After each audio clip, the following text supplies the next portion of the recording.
All right, so my name is Miles, as I think you all figured out. I went to school in Las Cruces, New Mexico, and got my degree in mechanical engineering. And now I'm a design engineer, and I work for Watson Drill Rigs out in Fort Worth. I used to work in Garland as a design engineer, and they're both heavy equipment manufacturers. So that's a little bit about me.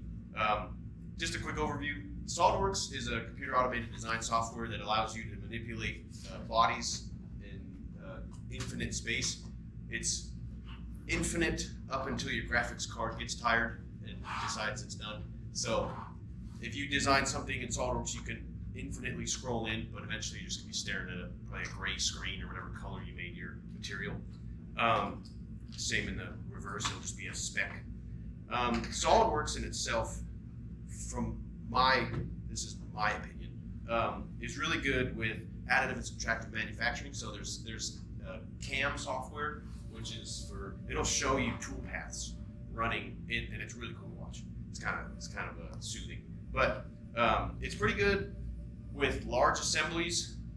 I say pretty good because there's a lot of other ones that are way better at large assemblies, but for me, SolidWorks is the easiest to use.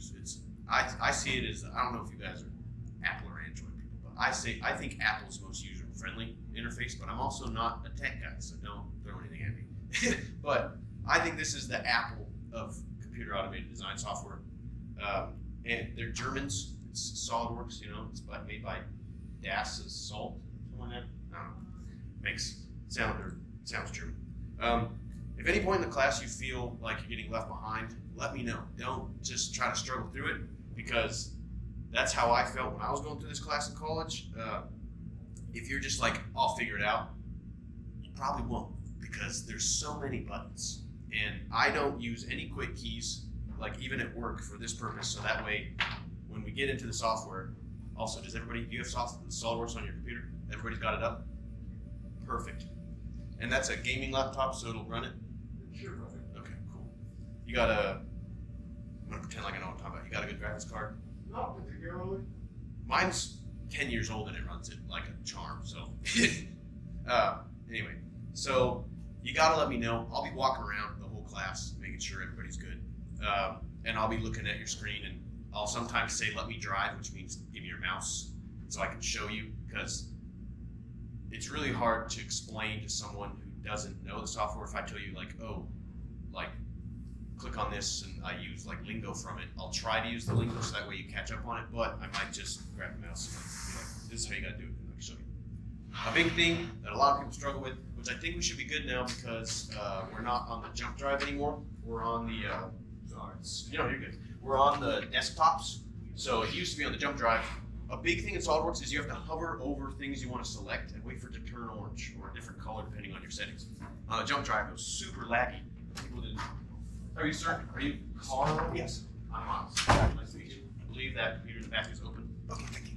And so the main thing is to select stuff, you have to wait for it to change orange, and it tells you. SolidWorks is very good about trying to help you figure out what you're wanting to do. But it also will assume things that you don't want to do, and you have to know how to kind of correct that. So,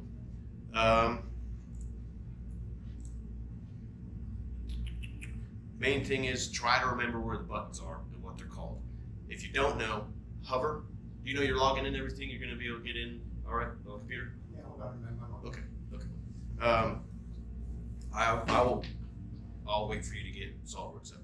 Yeah, so if you just hover over things, I mean, it's kind of like any software.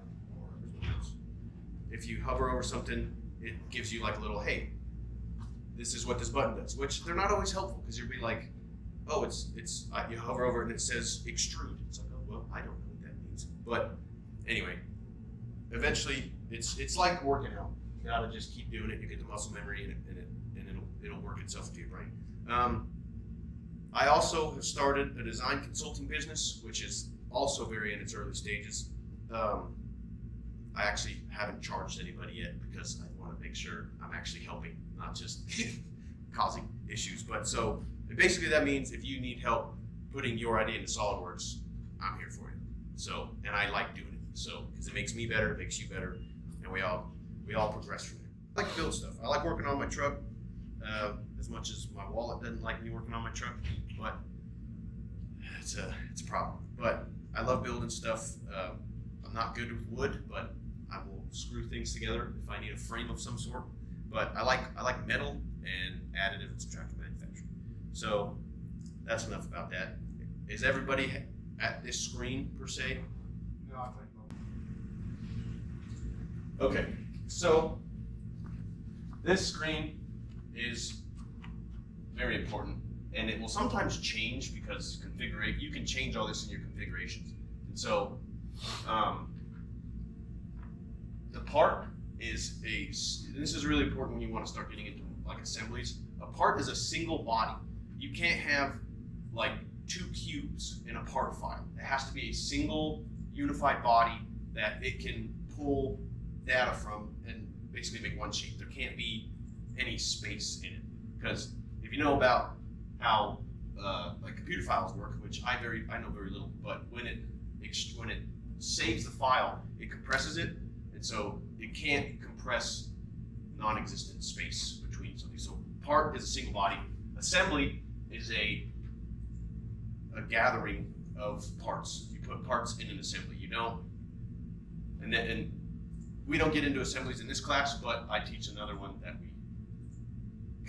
I show you how, but it gets kind of hairy. Drawings, if you need me to go over drawings, I can, but most people don't need the drawing because they're just trying to 3D print. And then yeah, and this will give you like your recent crap, but everybody just select part, because that's what we're gonna do today. And then are you good? Okay. So, as you can see, tons of buttons. You only really need about, I'm just not going to say a number, a small handful of them to be successful to build, to like 3D print something. So, a real quick overview, you have your toolbar, which up here, and if you hover your mouse over and scroll your wheel, it will change it, but you can also just click on it. And so, just to build anything in SolidWorks, you have to start out with a sketch, which is a two-dimensional set of lines. So if we just come over here to sketch, and then we click sketch, I hope y'all's looks like this, because before it didn't on the last software. But here we have our planes. And also, if you press down on the wheel, you can manipulate your design environment. And I'm not gonna try to tell you exactly how, because you kind of just gotta mess with it and get good at it, because it gets kind of weird sometimes. But I hope y'all's planes are named the same as well. If not, it's not a big deal. My planes did not show up, so I didn't know. Okay, I'll show you how to fix that. Well, I find it I Yes. If you want to sit in, you can, but I don't have. There's not another computer. Sure. Yeah. Okay, so if your planes don't show up, you can click on this eyeball, and then this little thing right here, if you can see it, hide show primary planes, make sure it's grayed out in the box, and then it should show it. Good now? Everybody good? Okay, so the first, like, if you're only building really small stuff, it doesn't really matter, but when you get into assemblies, it's really nice to make sure that you design things the same way in respect to the planes, because you can reference things in an assembly to tell things where to be from each other. But for now, we're just going to click on the front plane or whatever plane, it doesn't really matter. And so this here is your axes, right? And down here you have it's labeled. Sorry, I do this a lot. I point with my mouse and I realize that you guys are kind of far away. So you have your Y, X, and then this blue one for me is Z. And like we know from math, X, Y represents direction, and also Z is your third dimension direction. So when you get into a sketch, it lets you know it's two-dimensional, because you can't push you can use your mouse wheel and see how it only shows two of them. That's a good little way to know that you're in a two-dimensional sketch plane. And this. You have to get out of it to do other features. And if you move your mouse around, and then you're like, crap, where was I? Press your space bar. This is your, like, I'm just gonna call it a view cube. And you notice how it has different little sections. So if you want to see something from a different view, you just press the space bar and then you select whatever way you want to see it from. And is that pretty self-explanatory? Okay. Some people get weird with the views, but it's all right. So what we're going to build in this class is basically a phone holder. Pretty simple, but it utilizes a lot of different features that I think most people want to use when they just build really simple stuff they want 3D print. And so we're going to come up here and grab the circle. So you click it, and you can do the drop down, but the perimeter circle is kind of weird. So we're just going to do normal circle. You have to make sure it's highlighted, and you have to make sure you're in your sketch. And then see how it gives you these dots? So SolidWorks, or the dotted lines, SolidWorks tries to figure out what you're trying to do. And the way it knows where things exist is it has these relationships or relations. So if you can see, this means coincident. So the center of my circle is going to coincide with the origin of my axis point, right? And if I wanted it to be in line with the center of my circle is in line with the x-axis but not the y, I could click right there and it would set it there, but then I still have to set the relation. But we'll get into that later. So click on the center of the circle, or the origin, and drag your mouse out and click anywhere, because the first shape you make kind of just exists. It doesn't really have a dimension. Well, it shows the dimension on there, but it's different. So, and then to get out of anything, just hit escape. And if you just keep hitting escape, you'll go back out of everything. So if you get stuck, hit escape. Also, Control Z is your very best friend, because mistakes are made when you mess around with software like this. So once you get your circle, we're gonna click this Smart Dimension tool, and then see how it turns orange. First off, is everybody right here?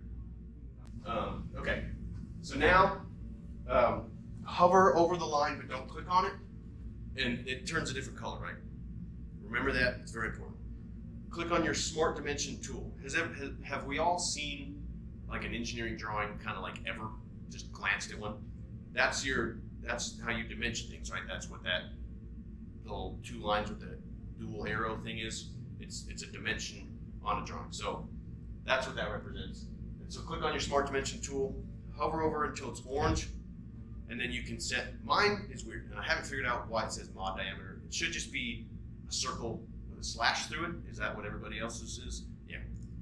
So you click to set it, and then it asks, what do you want it to be? We're gonna type in 5, and before we do that, down here, does everybody say IPS or does it say MMS or MMG? Where? Down, sorry, I do that a lot. Down here, it should say IPS, which is inch, pound, seconds, and that means English units. Mine says millimeters. Okay, so click on the arrow, and then click IP, like the selection arrow, and then click IPS. I don't have the same. Oh, that's okay. Okay, Yeah. that's fine. Okay.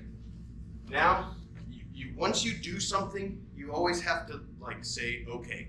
So there's a green check mark. Sometimes it'll be over here. Sometimes it'll be over here. It just depends what you're doing. So click that green check mark, and then now we're still in the sketch, but you can, I'm not even gonna go to that. We're still in the sketch, and now we want to give this two-dimensional sketch some volume or some dimension to it. So there's extruded boss and revolved boss, which we get into in the second class, and then extruded cut and stuff like that, which is obviously taking away, but we don't actually have material right now. So we're gonna go with extruded boss. And now you can see, you can grab this arrow and like drag it if you want, and it gives you the numbers. But I normally just come over here initially and just type in, we're gonna just type in 1. But Another thing to kind of just keep in the back of your head is these different ways to extrude a boss. So if you have something, if you're trying to cut a hole in something, or you're trying to extrude a portion of a body up to a surface, up to vertex or up to surface is a good way to do that. The only two you really need to use for basic stuff is blind and midplane.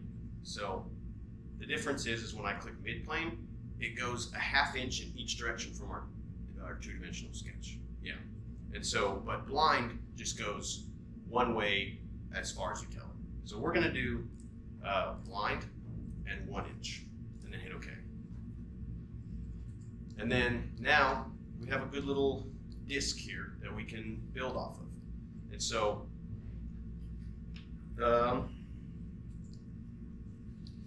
all right, I'm kind of flying through this, so I'm gonna take some time and explain some other stuff. So if we wanted to then cut a hole in this disc, you can click on the surface. Everybody's has highlighted the surface. Then come up, go to your sketch tab in the toolbar, hit sketch, and it should bring it up to you. No, that's called normal to. If that face is 90 degrees from your face, or yeah, if you're staring at it straight and square, that's normal to. And so now, if we wanted to cut a hole in this, or let's cut a box in this. So click on your center rectangle tool. Everybody right there? Okay, you guys are good. And then you can just drag this out to whatever value.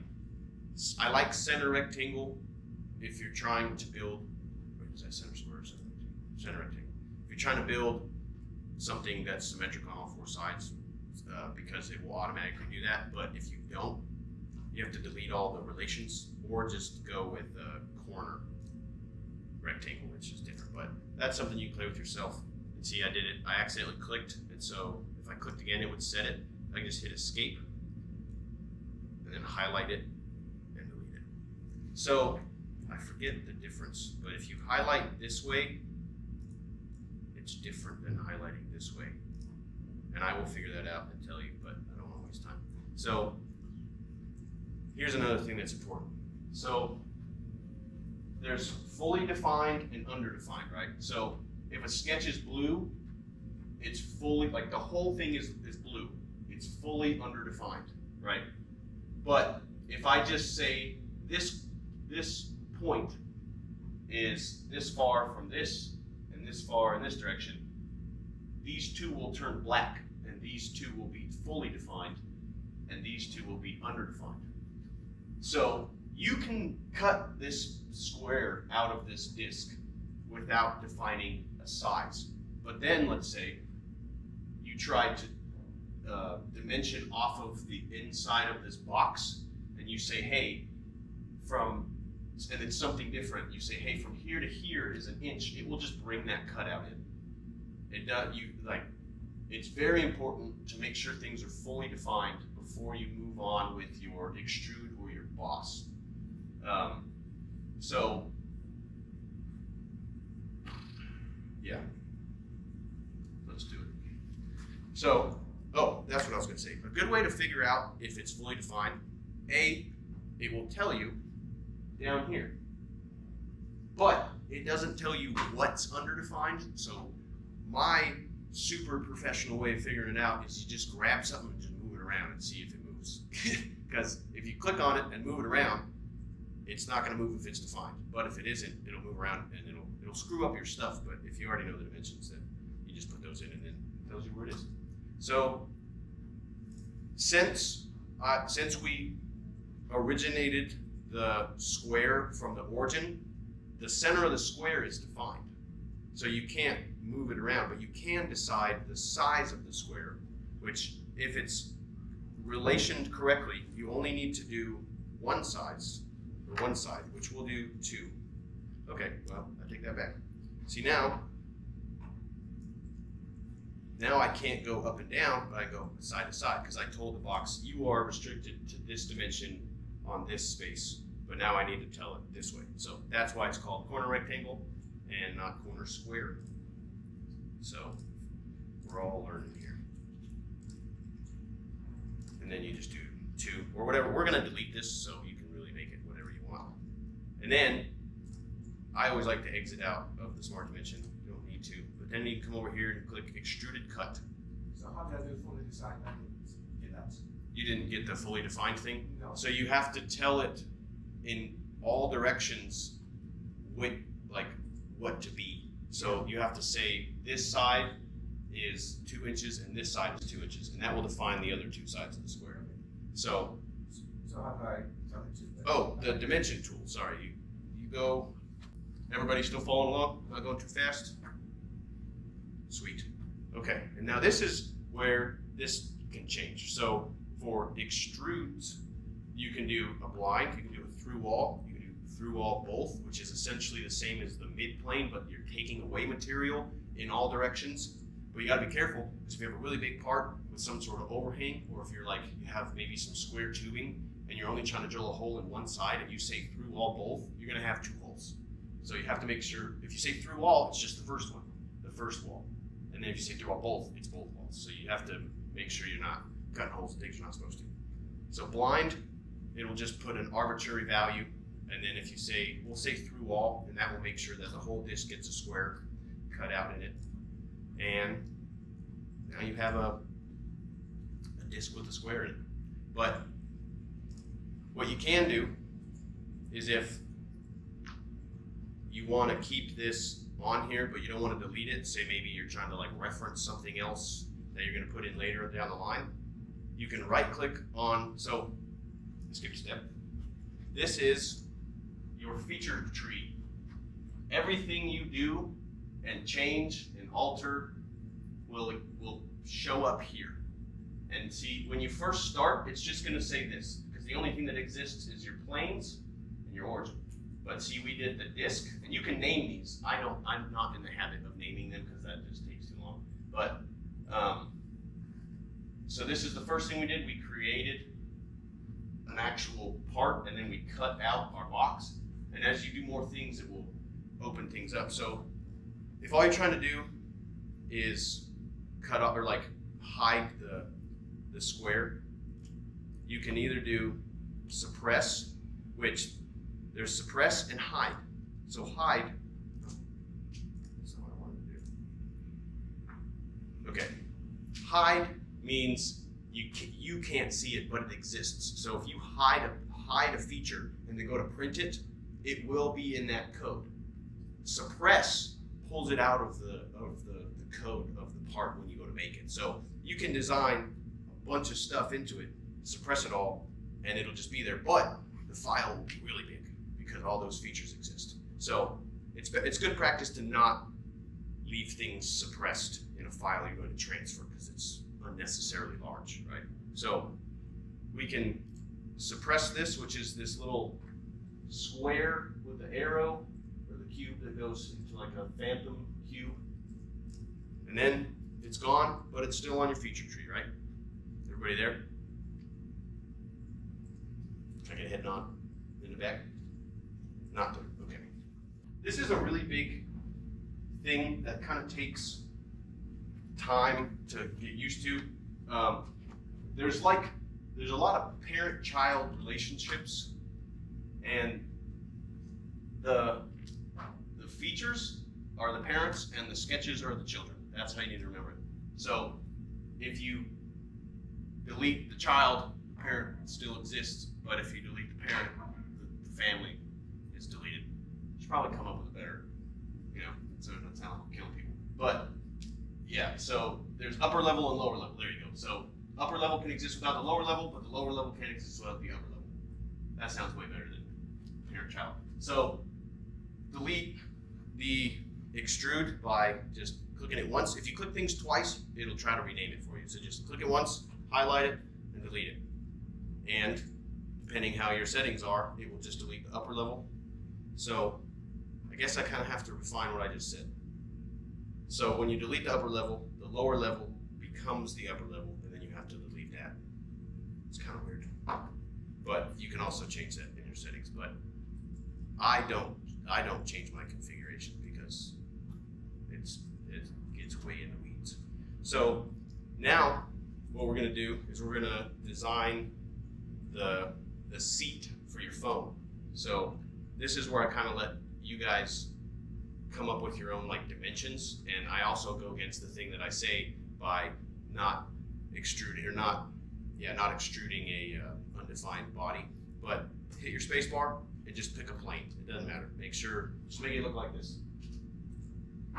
Excuse me. And then you're gonna click on sketch.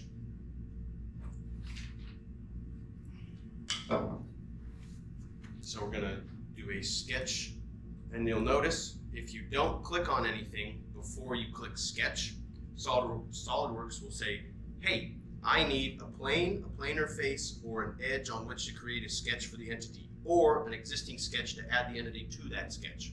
So there's multiple ways you can start a sketch on something. You can say, I want to start it on this plane again, or you say, like we did earlier, I want to start it on this face of this sketch. That kind of makes it its own plane. So it allows you to not have to generate a plane on a face every single time you want to change something. So drop down your feature tree, and hopefully if you hover over these front, top, right planes, it will show you in orange the plane. So we're going to sketch on whatever plane is normal to you in this view. I don't know which one you guys have. Is it front plane or right plane? Is it right plane? Yeah, for some of us, okay. Before, when you had to do it off the jump drive, there was like crazy names, and everybody started off with wood as a material. It was really weird. Yeah, it was all spread So out. it will move stuff around normally, but it'll bring that default. It'll bring the default view of that plane normal to you. So it does spin crap around, and it's kind of annoying sometimes. But so I'm actually gonna move it back. So grab your wheel and just move it a little bit, and I want it to see. I want it to not do that. So I'm gonna pick a view.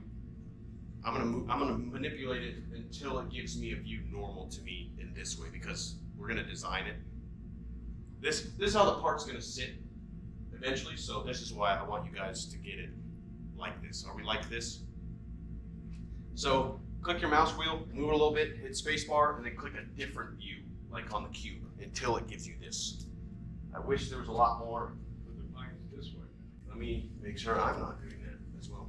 You're just going down. A good way to know is you just draw a line, and if it doesn't show up, that means it's not on you're not on the plane you're supposed to be on. So,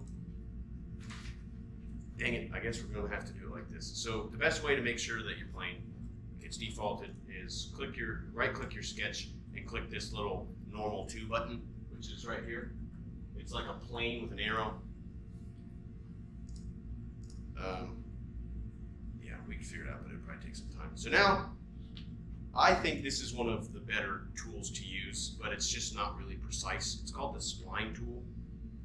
And so, click on the spline tool. It's this little squiggly line up here. And this basically lets you doodle, for lack of a better word. And it's kind of sweet. So I'm gonna doodle, but I want you guys to do it your own way, because this is gonna hold your phone if you wanted to print this, which you don't have to, obviously. But so the thought process is this disc sits on the desk. Make sure everybody can see me. And your phone is gonna sit on it, and you're gonna be able to plug it in. So it's gotta kind of cradle it. And don't worry about the cutout, we're gonna do that later. But so in your head, just kind of create like a little bean bag for your phone, and I'll show you what I mean. So I'm gonna start right here. I'm gonna go up. You kind of see how this tool works. You click, and then it creates a curve that makes sure it's a continuous shape in reference to all the other ones. So there's kind of a minimal bend radius that you can do with this spline tool. And then whenever you're done, just hit escape, right? So my phone would sit like this on there, yeah? So everybody get to that point, and then let me know when you're there.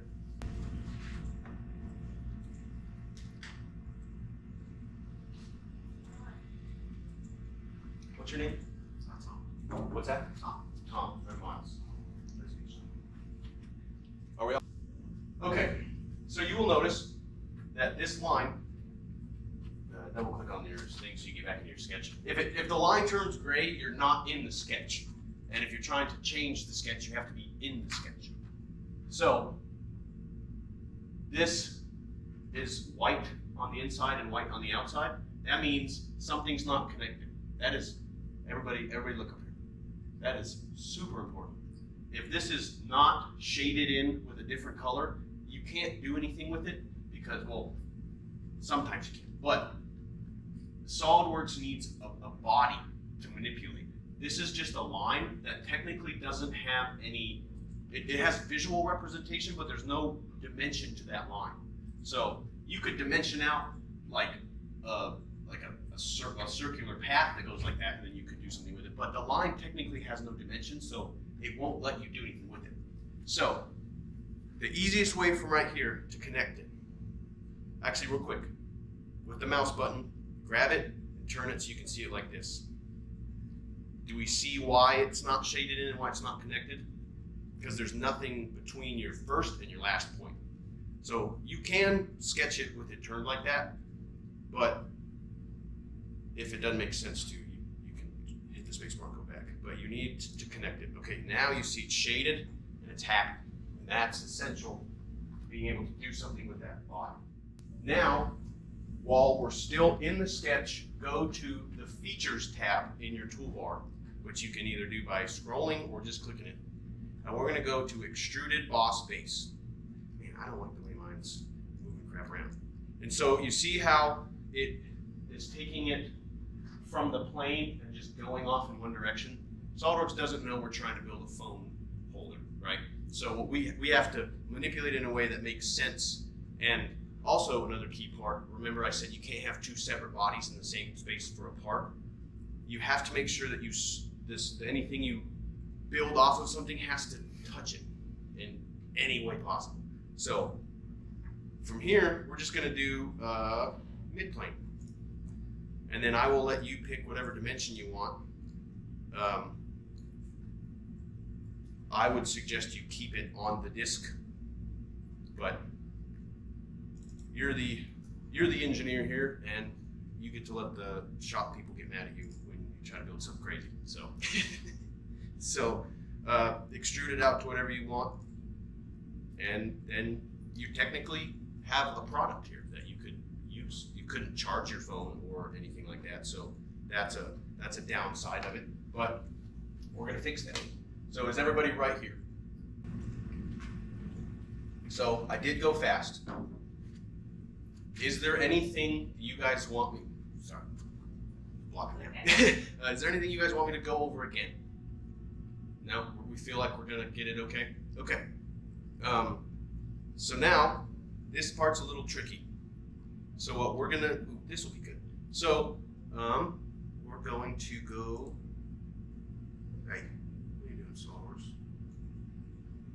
SolidWorks is a very big program, so when it does things weird, just click on something else. So we're gonna go to Reference Geometry. Everybody see this? It's in your Features tab on your toolbox. You're gonna go to Reference Geometry and then Plane. And this tool is very, very handy, and it is also a huge pain in the butt because it gets really confusing sometimes. But if you're just trying to make a single plane that is normal to something else, you're doing all right. So I'm gonna hover until I find my top plane, or whatever plane sits perpendicular to the middle of the disc. That's the plane I want to click while I'm in this tool, right? And make sure your first reference is this box is blue, because that's where it's gonna put it. Whatever you select, it's gonna say, hey, that is gonna be referenced here. And then once you click it, you'll see it says, okay, do you want this plane? Technically, we just made another top plane, so it's coexisting with the plane we just made. But you can make it parallel, perpendicular, coinciding.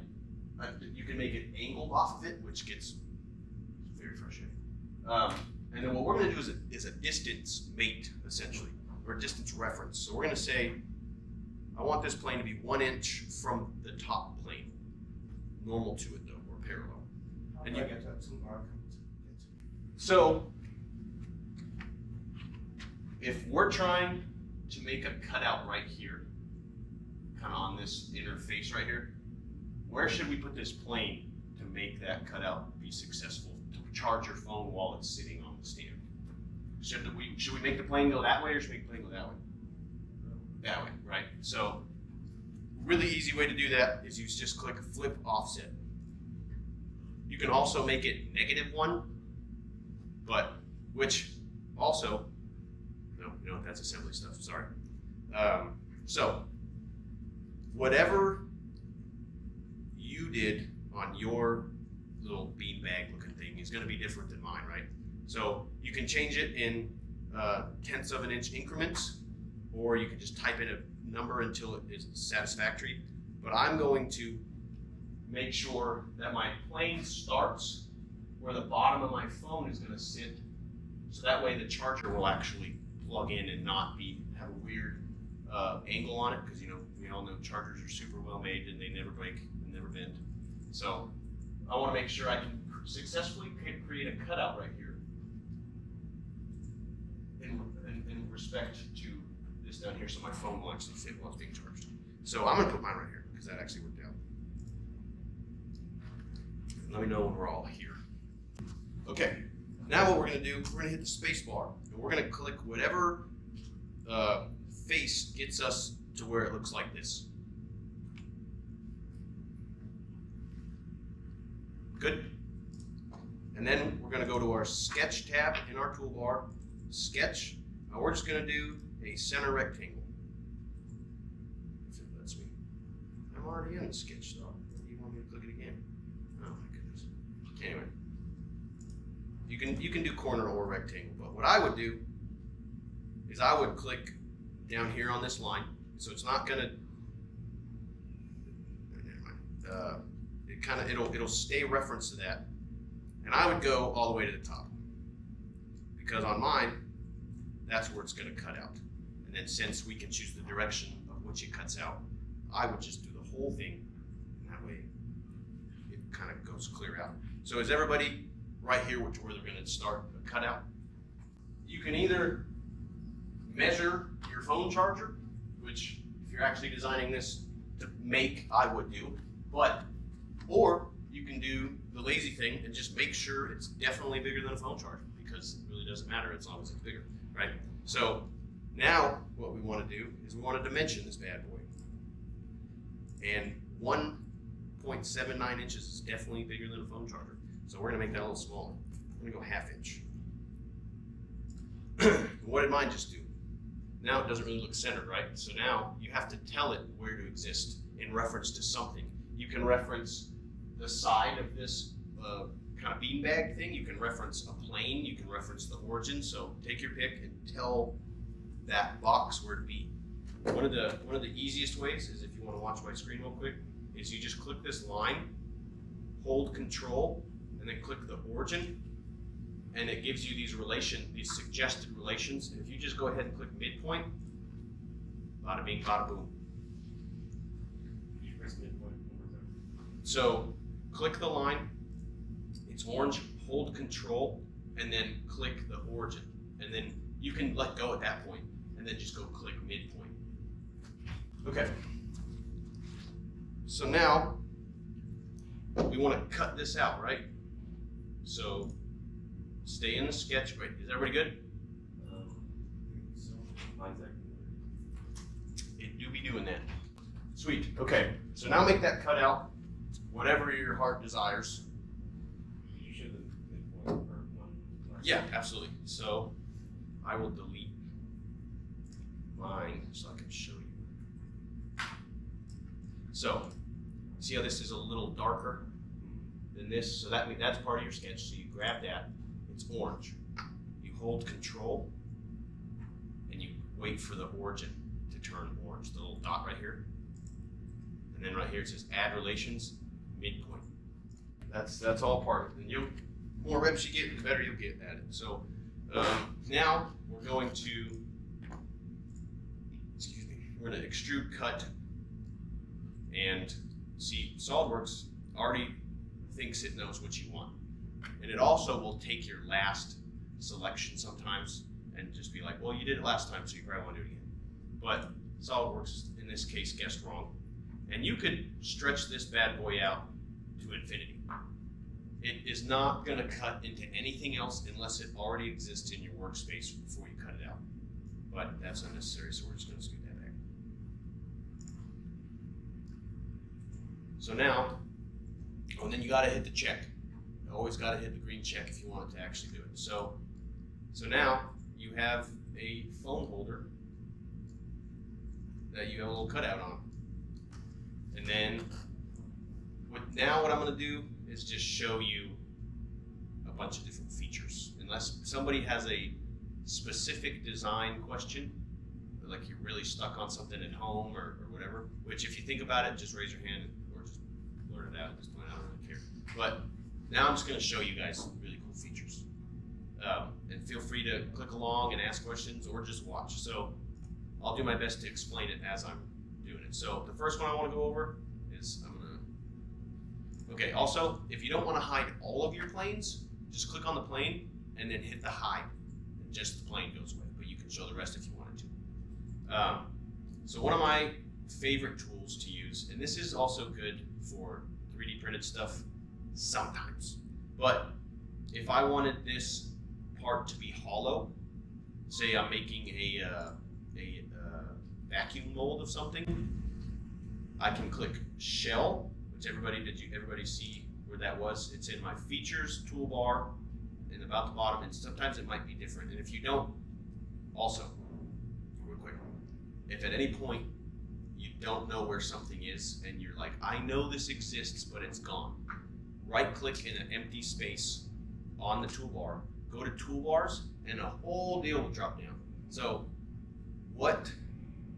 not everything is shown, but this adds, like, if you click on one of these, it adds a little floating toolbar. But what's nice is normally nothing is hidden in that toolbar, but it will hide things because it's trying to like remember what you use, and it'll like try to show you that. So if you don't use something a long time, it'll sometimes hide it. Normally it doesn't, but if something ever disappears, just go to toolbars, bada bing, bada boom. Also tabs. If you're ever trying to do, I think FEA is normally hidden, or simulation. I love doing simulation stuff, so if you guys ever need any FEA stuff done, that's my bread and butter. So, which do we all know what FEA is? It's finite element analysis, which is if you're saying, I'm gonna put a 400-pound load here, and I'm gonna glue this to a wall, I wanna make sure this is gonna be able to function or do its job with those stresses and so on and so forth. So, yeah, so there's a bunch of crap you can do here, but one of the cool ones is shell. So what this is going to do is I'm going to click this face and see this distance. It's going to give me a thickness of 0.1 inches throughout the entire thing, and it's just going to take every face and go 1/10 of an inch off of it and make it hollow. So super handy. You can also accidentally create some weird things, because if you shell out a part of it and it's connected to another part, it'll just hollow everything out. So a good way to know what's going on in between something is this section view. And also you'll notice that you have to tell the section view where to go. So if you come over here, so this little half circle thing, did everybody see where I clicked? I gotta work on talking a little bit more about where I'm clicking. So up here in my little quick deal, I go to section view, and I can either grab these half circles and rotate them, which I don't like to do because I like things to be straight when I look at them, because I will sometimes measure off of the section view. So I can come down here to where it says section 1, and I can choose the plane of which it's going to cut. Oh, that's for a different, oh, that's for the rotation thing. So I'm going to click this plane, this right plane, and so that way it's straight, and then I can just grab this arrow and move it around if I want. But now I can ensure that the whole thing was shelled out to my liking. And if you hit OK, then it'll stay like that. And you can actually design off of it like this, but it's just hiding the rest of it. It's not suppressing the rest of it. So you have to make sure that you take into account for that. And then you just click this section view again. Sounds like it's a shell thing. So right up here in your features toolbar, can you see my mouse from back there? I gotta leave it. Okay. So If I come over here and click shell and I shell from this face, see, it shells it. Now, this bottom here is like a piggy bank type deal, like it's all enclosed off, and this is open. So you gotta put some thought into it before you just start shelling stuff. But also, super handy feature is if you do some really intricate stuff and then you also need it on the other side of something. So if I drill a hole on this side, actually let's just do that. So I'm gonna click this face, I'm gonna go to sketch, and I'm gonna hit sketch. And I'm gonna drill a hole right here, so that way I can put something on the bottom of it, right? I'm gonna give it a dimension. I'm gonna say 0.25, and then it's also gonna be, if you do relations, it's good to not be in the dimension tab. So I'm gonna click the center, hold control, and then the origin, and I'm gonna say horizontal. So that doesn't give me a distance, that just says it's locked in horizontally with the axis. So then I'm gonna say that's 2 inches away. Now it's fully defined. There's 2 ways to mirror. You can mirror entities or mirror features. So right now, if I mirror the entity, I have to say what I want to mirror, which is the entity, which is the circle, and then mirror about. That is very important because it's also not letting me do it. So if you mirror an entity, it's in a sketch and you're just mirroring the 2-dimensional sketch. If you mirror the feature, you already made the hole and you're putting the hole on the other side. That's the difference. So you can mirror in a sketch or mirror a feature. So this is not letting me, oh, because I have to pick there we go. So I'm gonna pick the right plane, and then now we see that it generated this little yellow circle over here, which is the same distance from the origin as this one and the same size, so it will mirror the size and location exactly. So you have to make sure you pick the right plane that you want to mirror on. Then you hit OK. Oh, didn't rebuild it. I didn't do it. All right, so I feel like I explained that adequately, though. Does that make sense, the difference between? So now what I'm going to do is I'm going to cut it and then mirror it as well, because it didn't, for whatever reason, it didn't do it. So I'm going to cut it out, let's say through all. And now this is, I like to mirror things not in the sketch, because then if you want to delete it, you don't have to alter the sketch, you just click the feature and delete it. So now what I like to do is I come in here and I select this, because if you select this face in here, that's the feature. So it's really handy, because then I just hit mirror, and then it already puts that feature into the excuse me, into the little tab deal. So now I hit right plane, generates for me, and then boom. Way easier than doing a whole nother sketch and dimensioning it out and all that stuff, especially when you have a bunch of stuff. Because if you have like 18 holes on one side of a plate and you need it on the other side of the plate, or you just did some wacky stuff on one side, you just hit mirror and then you can, so I'll show you how to do that. So I'm gonna delete this. It should still have the sketch. If I can do multiple sketches in the same mirror as well. So if I have 2 holes, I'm not gonna define it or tell it where to go. I can have 2 holes and then I can say mirror. And then right now, since I didn't click anything before I clicked mirror, it's just asking me what face to mirror. I can click this face right here. I don't have to click a plane, and then it will mirror it, but then it'll just kind of be in the middle of the part, which is not ideal, but it is something that is an option if you need it. So I'm gonna click right plane, features to mirror. Notice there's a plural. I can click both, and then it gives me all 4 holes. Super handy. What's another one? Okay, also, you will notice that this looks like the word fillet, but we say fillet. That way we can distinguish between cuts of meat and rounded corners. So please don't call it a fillet. I don't know why, but I'm gonna set the tone on this one, and we're gonna say fillet because it's just fillet. It's a pattern maker tool. yeah, it's spelled Design. exactly like fillet, but nobody says fillet. And this tool gets tricky because anytime you do something, if you do something that is going to take a lot of graphics power, I would turn off the preview down here, where it says full, partial, and no preview. And for whatever reason, previews of fillets drive your computer crazy. If you're just doing a couple, it's not a problem though. But a fillet, I'm going to click this edge, and everybody look at my screen real quick. This is the preview of it, but what you can see is it's going to round off this corner as soon as I hit OK. See, and it made that like a soft corner, which you have to remember is in CNC language, circles don't exist. Really small definite or really small incremental steps exist. So you have to be careful if you design something you're going to print and you use these fillets. You can do bigger ones because it's easier to do. If you're doing something out of tooling, like you're going to cut like you have like a ball nose like mill or something. You're doing something with CNC or ball nose. Help me out here.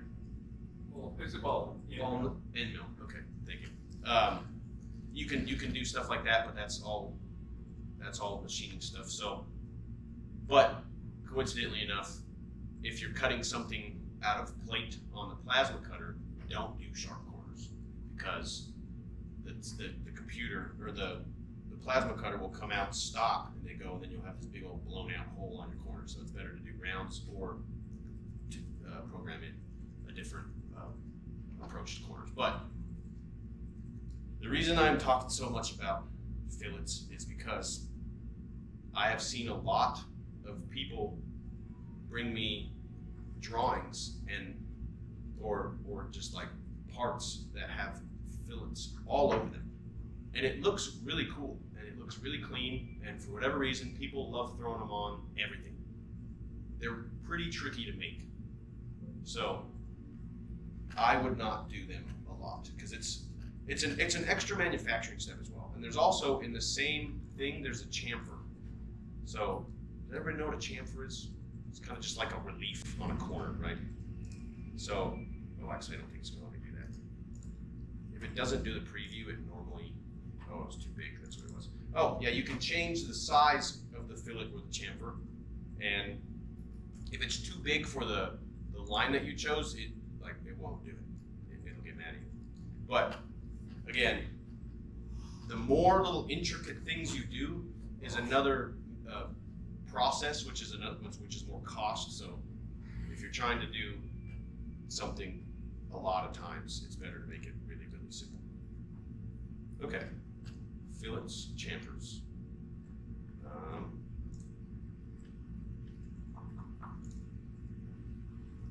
Okay, we can do revolved.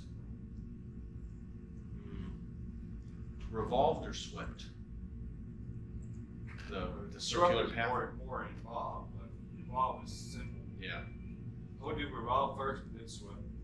All right. I would. All right. That way So they understand. that's true because it kind of feeds off each other. So I would follow along with this because this one gets kind of weird. So let me make sure I know what I'm doing here. Oh, you know what I need to do? So I'm going to sketch on, it's either the top plane or the right plane. So what we're doing right now, it's called a revolved boss base. Right? Revolved boss base, yeah. So you're going to have a feature move around an axis. So if you wanted to, I'm going to go with, let's see if I can pick something up and show you. If I wanted to, Use your flashlight. yeah. For your cup. So you see this little wedge right here on the flashlight? So if I wanted to represent that in SolidWorks, I would need to sketch a line, an imaginary line that goes through the direct center of this. And remember how I showed you the construction or the dotted lines? So if you go to on the sketch tab, go to the line and hit the drop down menu, and there's a dotted line. That's what you need to do for when you want to do revolved stuff. Because it can't be an actual line, because it's just going to be a reference geometry. So I'm going to draw a line, and it can either be on the plane like this or like this, because it doesn't matter, because it just has to be in the middle. And the best way to get it in the middle is I'll show you in a little bit. So we're going to draw an imaginary line that's just kind of like this. I would need to sketch a circle on the edge of the flashlight that cuts into the body of this by half of that circle, or whatever you want it to be whatever radius you want. And then the revolved boss takes that circle and makes a cutout all the way around, right? And then you can do a linear pattern to get more and more. You can just draw more circles and it will cut out all those little things. So I'll show you how to do that. So go to sketch, and then either the top or the right plane. I think yours might be named different, but you know what I'm saying? Yeah. Okay, so I'm gonna pick the top plane, and then I'm gonna go to center line. And I always make the center line like the whole length apart, but you could literally make the center line like so small you can't even see it, and it'll do the same thing. But I always do it this way just because it makes me feel better. But okay, so now, yeah, you can do it in the same sketch as well. So now go get your circle, and we'll just, for simplicity, do we all see the little square with the two lines pop up when you hover over the middle of the body right here? See where my mouse is? See the dotted lines? This little square with the two lines. Can we all see that? That's your midpoint between here and here. So that automatically pops up, super handy. Draw you a circle, however big you want. I'm gonna do a 1/4 inch. And are we all right here, or are we just watching? My entire top window is weird, like that picture is. And then we're gonna hit escape to make sure we're not on our smart dimension tool, but we're still in the sketch. We're gonna go back to features, and we're gonna go to revolved boss base. And you see how it gives you the preview, how it just makes it look like there's a ring? You can do, ooh, this is actually gonna make it ring. So you can add that circle, or you can cut out that circle. First, we're adding the circle. And you don't have to make it go 100 or 360 degrees. You can make it go like half if you wanted, or whatever. I mean, normally it's a lot easier to just go all the way around. So now we added a little ring, which is a great way to make it look like it has an O-ring on it, to be honest. And then I think what you can do, before I say this, let me make sure. No. Okay, I'm going to exit out of this. I'm going to go ahead and right click on the feature and delete it, and then go to revolved cut. Actually, excuse me, don't click revolved cut. Get into the sketch that we did, and then go to revolved cut. That's what I wanted to do. Thank you for bringing that up. So what he did, he cut out that circle after he had it shelled. So if you want to add this in and still have it shelled, this isn't just a list of what has been done. It's an order. So it's essentially, do we know what G code is? So this is essentially G code. It's saying we first built this part, and then we built this part, and then we cut it out, and then we cut it out. So for him, he cut out before when he still had the shell on there. So it disconnected the body, and it gave him some weird error. Then if you just hit OK, it'll do it. But then what I did was you can click on one of these and drag it, and you say, okay, now this exists after. So he had the shell above the revolved cut, and I just clicked it and dragged it down, and then it generated that cutout with the shell feature. So now, thank you. That was a very good example. So, and that gets kind of weird sometimes if you start moving stuff around, and it'll get mad at you definitely. Oh, also, the number one thing that I did not tell you is save your file. SolidWorks crashes more than it should. I'm not going to save this file because I've already saved like 4 of these things. So, because this is beginners. I teach. We all make this phone thing because it incorporates a lot of different stuff. Okay.